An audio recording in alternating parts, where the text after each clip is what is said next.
When starting a new design in SpaceClaim, one of the first things you'll do is start to sketch out a new object.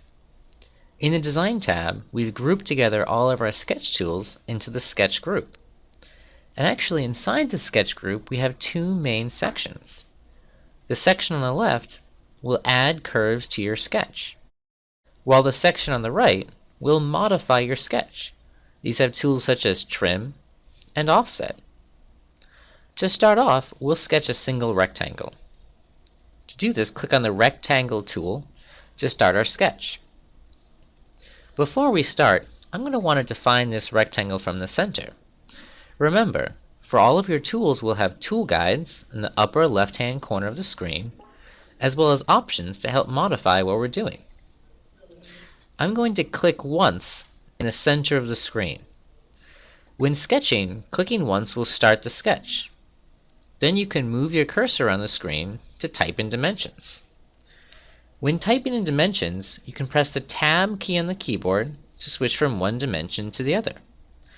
Not until you've had all your dimensions typed and it's what you want them to be, do you have to hit Enter to enter that dimension. Once I hit the Enter key on my keyboard, I've created that rectangle, and the dimensions stay on screen for editing. Additionally, you can go into the Curves folder in the structure tree and notice we have 4 lines created. In Sketch, as in all of SpaceClaim's tools, you're left in that particular tool until you choose to do something else. For example, next I'd like to sketch a circle, so I'll click the Circle tool. Notice now I'm sketching circles and it's letting me know what's going on in the status message in the upper left-hand corner of the screen. Right now I'm snapping to the grid. As I hover over a curve, I'm snapping to the curve. As I hover over the center, I'm snapping to the midpoint of that curve. And when I get to the corner, I'm snapping to the endpoint. Again, clicking once will start your sketch. Then you can move your cursor to a different location or type in an exact value. Notice right now I'm snapping to the grid that's there. If I want this to be 25 millimeters, simply type 25 and hit Enter. Now you'll notice I've added a circle to the sketch, and it can be found right here. Now you don't have to sketch in this skewed location like I am now. Notice to get to a flat view, or a normal view, or a heads-up view, these are all different ways to describe it, I can do 2 different things. I can go to our mini toolbar at the bottom of the screen, which lets us quickly jump to 3D. It lets you select a new sketch plane. It lets you move the grid, or it lets you go into a plan view. This button for plan view is exactly the same as going to the Orient group in the top left-hand corner of the screen and clicking plan view. Notice I haven't switched tools yet, so I'm actually still sketching circles. If I click on the corner in the upper right-hand side of the sketch, I can sketch another circle. Notice what happens as I move my cursor and the circle on the right gets close to the circle on the left. The other circle highlights in green to indicate that it's the same size. Now once I'm at that same size circle, notice in the box it says 25 millimeters, I can simply click a second time to drop that circle. And if I do need to modify it, I can type into the box. If you're finished sketching circles or sketching a certain thing, there's 2 ways to get out of this tool. You can hit Escape on the keyboard to get you out of that particular tool, or if you're sketching circles, you can also hit the Select button. Both will get you out of this current tool which you're in. I'm going to sketch a few more things. Let's sketch a rectangle on the bottom. Again, I'm going to hover over the model and I'm going to start to snap to certain things. I'm going to click on the bottom left-hand corner and create a rectangle. Notice that it helps you to make a square by putting the center line to make sure that one side is 27, the other side is 27. I'm going to type in a distance of 5, tab to the second distance, and type 15, and hit Enter. Again, this has made 4 additional lines. Now, as you might know, I have 2 lines here that are overlapping. This is not something you have to worry about and not something you have to clean up in SpaceClaim. So don't worry about trimming that line. Let's sketch a rectangle on the other side. I'll click once to start. And notice as I start to move up, you see how it's snapping to this model over here. SpaceClaim tries to help snap to certain things in a sketch to make sketching easier. If you'd like to turn off or change these snap options, they can be done in the SpaceClaim options under the File menu. I'm going to make this 15 by 5. Notice that if you don't want to type the dimension in, you can move your cursor until those values show up and click a second time to set the rectangle. Now, you might have noticed that everything we've been creating so far has been symmetric. A lot of times people will sketch only one side of your sketch and have it mirrored to the other side. To do this, I commonly create a construction line. And what I'll do is make a construction line bisecting the model. Notice the green triangle near my cursor. By clicking on that green triangle, it'll let us snap to the center of the line. Also notice what the status message is going to stay in the upper left-hand corner of the screen. It says I'm currently snapping to the midpoint. Click once to start my sketch. Click a second time to end it. You'll notice that there's also a perpendicular icon to let you know that the line I'm making is perpendicular to the line going horizontal. Now that we have this construction line, what I'll want to do is switch this to be a mirror line. To do this, click the Select tool and right-click on the line. This will allow you to set this as a mirror line. A mirror line can be turned on, and if you right-click, a mirror line can be turned off.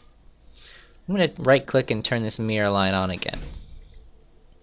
What this means now is that anything I create on one side of the model will be created on the other side.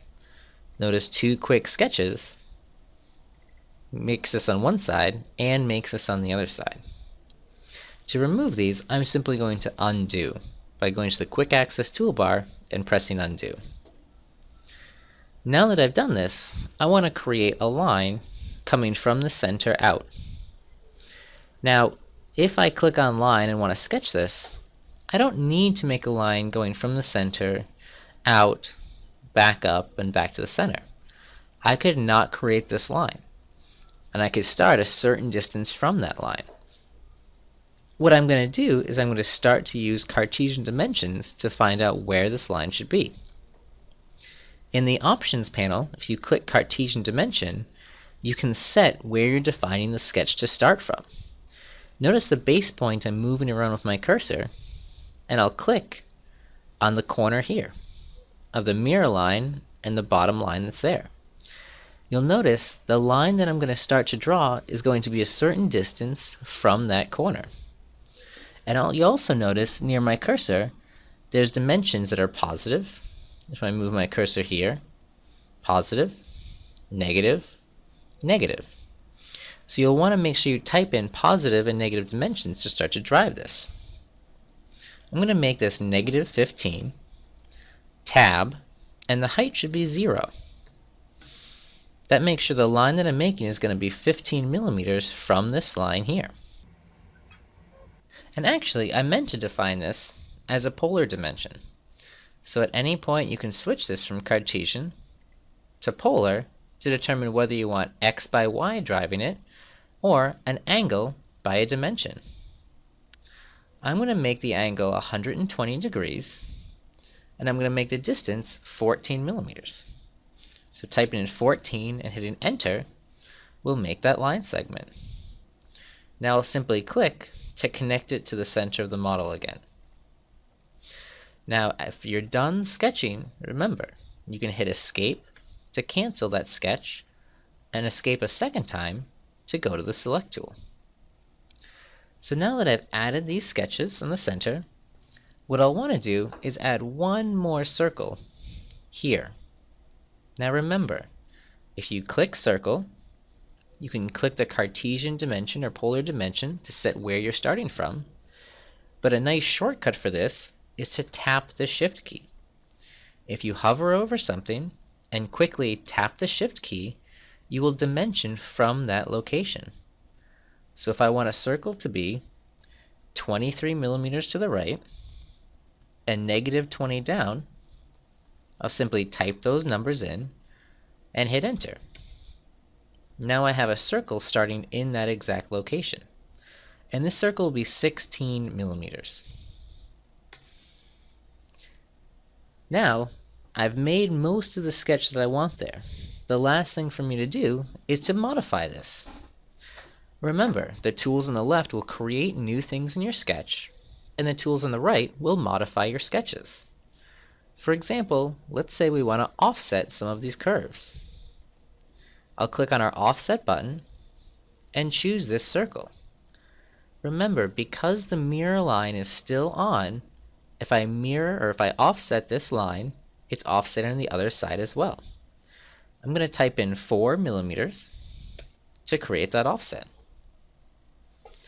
The last thing I'll do is use Trim. Trim is located on the right of that group, and the shortcut is T for Trim. When hovering over lines, you'll notice lines are automatically segmented into shorter sections. This is what it looks like with the Trim tool on versus regular select. If I click Trim, whatever line is highlighted green will automatically be removed from the model. So again, clicking a line automatically removes it and eliminates it from the design. Remember, because we're trimming and the mirror line is on, trimming on one side trims the other side as well. Now we've finished our sketch. The last thing we might want to do is to modify what the sketch is going to look like. To do this, there's a few ways. One way is to select on an object. Notice when you select on a circle, a dimension appears. This will let you type in to change the size, typing in 14 or 16. Also, if you click on the center of that, there's ways to quick drag to quickly change the location of something. I'm going to undo with Control Z because we probably want a little bit more control with our modifications. Notice clicking on a line will give us the dimension of the height, but not the dimension of the width. This is because, again, with dragging that dimension, we can drag it up or down if we want to make a change. However, you'll notice I don't have a lot of control if I'm moving it and dragging it left to right. I'm going to hit Escape to cancel this. What I'd like to do is have more control, and to do that, I'll use the Move tool. We'll look at Move a little bit later, but I thought it was important to show you how Move can be used in a sketch.